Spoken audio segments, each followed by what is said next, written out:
Hello everyone, उम्मीद है आप सब बहुत अच्छे होंगे। यहाँ पर हम भी अच्छे हैं। आज हम यूपी बोर्ड हिंदी की कक्षा 12 की कहानी को हम आज डिस्कस करेंगे। यूपी बोर्ड में कक्षा 12 में एक टॉपिक है, कहानी का टॉपिक आता है, 5 नंबर का सब क्वेश्चन आता है। यूपी बोर्ड में कक्षा 12 में हिंदी में कहानी से 5 नंबर का टॉपिक आता है। इस टॉपिक से 2 क्वेश्चन पूछे जाते हैं, जिनमें से एक करना होता है। एक क्वेश्चन तो आता है कि कहानी का कथानक, सारांश या कथा वस्तु। एक ही बात है, कहानी का सारांश, कथा वस्तु या कथानक लिखो, अपने शब्दों में लिखो। उसमें तो आपको उसका सारांश लिखना होता है। या दूसरा क्वेश्चन आता है कि कहानी का उद्देश्य क्या है। उद्देश्य आप जब भी लिख पाएंगे जब आपको उस कहानी के बारे में पता होगा। तो इस वीडियो में हम इस कहानी का सारांश समझेंगे। और आज इस कहानी का नाम है पंचलाइट, जिसको फणीश्वर नाथ रेणु नाम के कहानीकार ने लिखा है। पंचलाइट, पहले तो नाम को ही हम डिस्कस कर लेते हैं। पंचलाइट क्या है?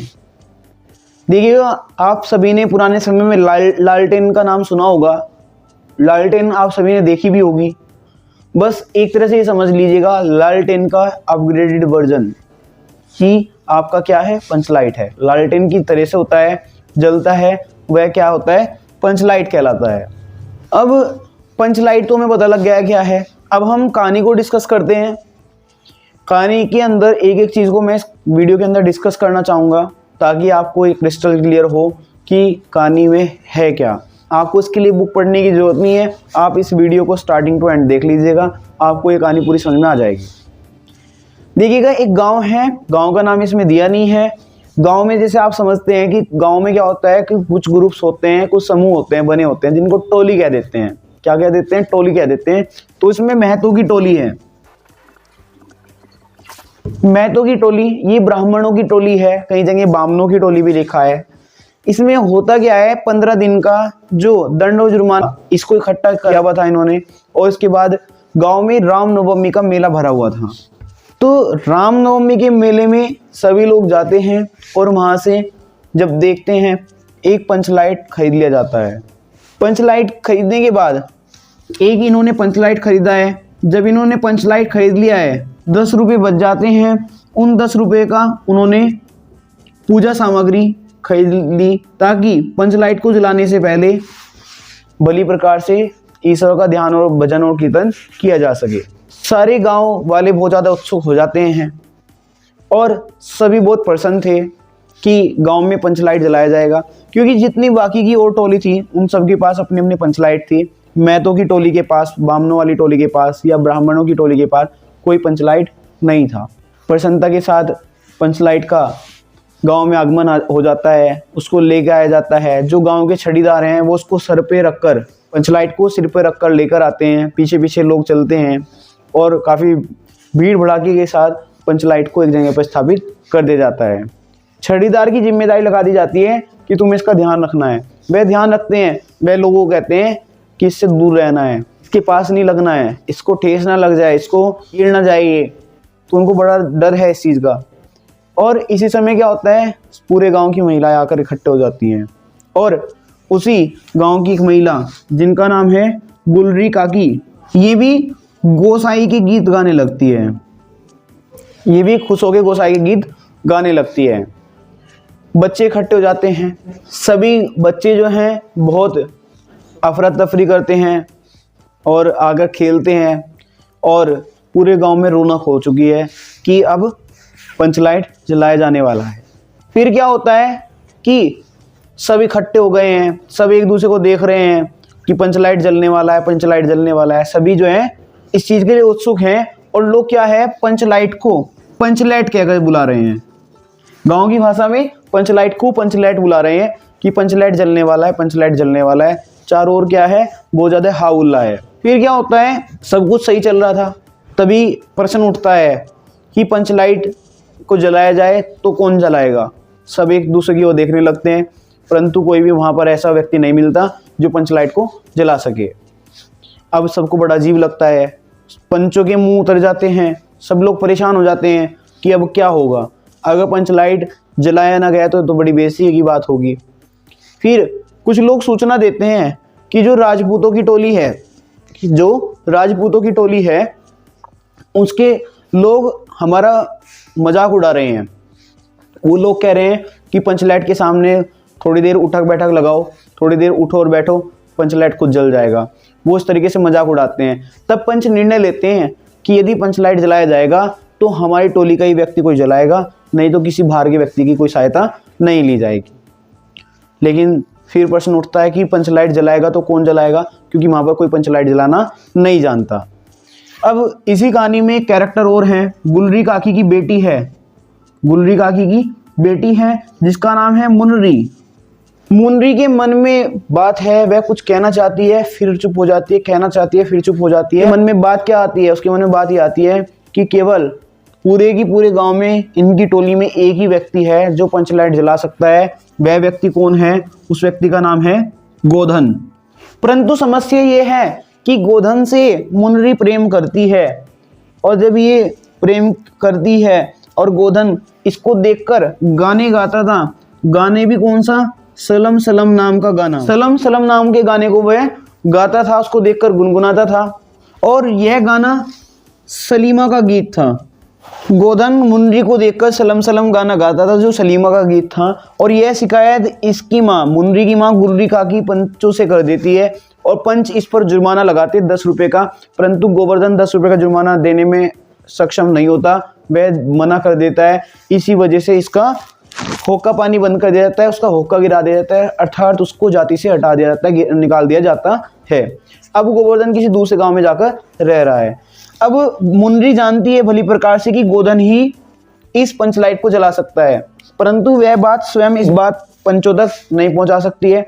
तो इसलिए मुनरी अपनी सहेली कनेली से यह बात कहती है कि तुम जाकर पंच को यह बात समझा दो, बता दो कि गोधन पंचलाइट जला सकता है। कनेली थोड़ा हिचकिचाती है, परंतु वह जबरदस्ती करके, विवश करके कनेली को पंचों के पास भेज देती है कि तुम जाओ और जाकर पंचों को बता दो कि गोधन पंचलाइट जला सकता है। कनेली जाकर यह बात पंचों को बताती है, गोधन इस पंचलाइट को जला सकता है। तो जब पंचों को यह बात पता लगती है तो वह समझते हैं, बातचीत करते हैं, वह ये बात करते हैं कि भाई हम सभी ने एक मत होकर उसका होक्का पानी बंद किया था, उसका होक्का गिराया था, उसको जाति से निकाला था, अब क्या करना चाहिए। फिर बात आती है कि यदि हम उससे पंचलाइट नहीं जलवाएंगे तो यह तो बिना जले ही यहीं पर रह जाएगा, और ये भी हमारे लिए बेइज्जती की बात है कि यदि कोई बाहर का व्यक्ति आकर हमारे पंचलाइट को जलाएगा, यह भी हमारे लिए बहुत ज़्यादा बेइज्जती की बात हो जाएगी। तब निर्णय लिया जाता है कि पंचलाइट को जलाने के लिए गोधन को बुलाया जाए। पंचलाइट को जलाने के लिए गोधन को बुलाने के लिए भेजा जाता है। गोधन को बुलाने के लिए अगनू महतो जाते हैं। व्यक्ति का नाम है अगनू महतो, जो कि गांव का छड़ीदार है, इनकी टोली का छड़ीदार है, जिसके बारे में अभी भी हमने जिक्र किया था, जो कि अपने सर पर पंचलाइट को उठाकर लेकर आया था। इसका नाम है अगनू महतो। तो अगनू महतो गोधन को बुलाने के लिए जाता है, और गोधन से कहा जाता है कि भाई तुमको पंच बुला रहे हैं, तुम आओ और पंचलाइट को जला दो। गोधन बिल्कुल साफ मना कर देता है, इनकार कर देता है कि मैं पंचलाइट जलाने के लिए बिल्कुल भी आने वाला नहीं हूँ। तो अगनू महतो वापस आकर बताते हैं पंच को कि गोधन ने आने से इनकार कर दिया है। जब गोधन ने आने के लिए इनकार कर दिया तो उस समय गुलरी काकी पंचों से कहती है, क्या मुझे प्रयास करना चाहिए, क्या मैं गोधन को बुलाने के लिए जाऊं? क्योंकि उस समय सारी बात जाति की इज्जत पर थी, उनकी टोली की इज्जत पर थी। पंच उसको स्वीकृति दे देते हैं, और फिर गुलरी काकी गोधन के पास जाती है और उससे आग्रह करती है कि तुम आओ और पंचलाइट को जला दो। जब गुलरी काकी स्वयं गोधन को बुलाने के लिए जाती है तो गोधन आने के लिए तैयार हो जाता है, और वह आता है और फिर कहता है कि लाओ मैं पंचलाइट जलाऊंगा। पंचलाइट जलाने के लिए वह उनसे स्पिरिट मांगता है। जब वह स्पिरिट की मांग करता है इसको जलाने के लिए, सब एक दूसरे की ओर देखने लगते हैं, और वहाँ पर स्पिरिट था ही नहीं। सभी को बड़ा अजीब लगता है, परंतु गोधन अपनी होशियारी से कहता है कि मैं इसको जला दूंगा, और वह क्या करता है, वह गरी का तेल मांगता है। इसकी जगह पर वह गरी का तेल कहा जाता है नारियल के तेल को।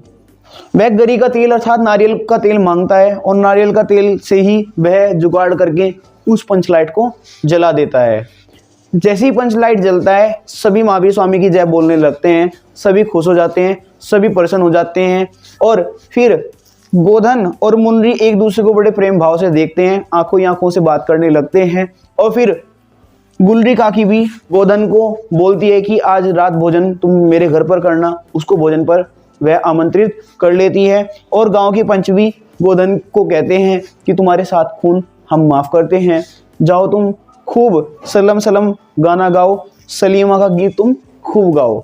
इसी प्रकार से महावीर स्वामी की जय के साथ यह कहानी यहीं पर समाप्त हो जाती है।